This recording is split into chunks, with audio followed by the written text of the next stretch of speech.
জানিয়ে দিব সর্বশেষ আপডেট বাংলা সংবাদ। শুরুতেই শিরোনাম। খালেদা জিয়াকে হয়রানিতে দুদকের সাবেক 3 চেয়ারম্যানের বিরুদ্ধে মামলা।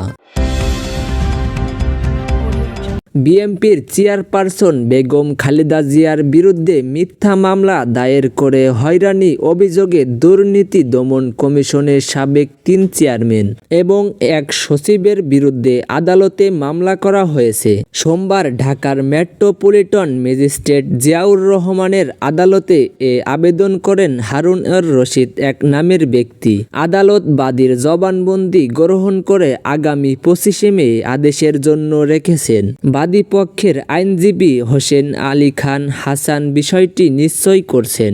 মামলায় অভিযুক্তরা হলেন দুদকের সাবেক 3 চেয়ারম্যান হাসান মসহুদ চৌধুরী, মোহাম্মদ হাবিবুর রহমান, আবুল হাসান মঞ্জুর এবং সাবেক সচিব মোখলেসুর রহমান।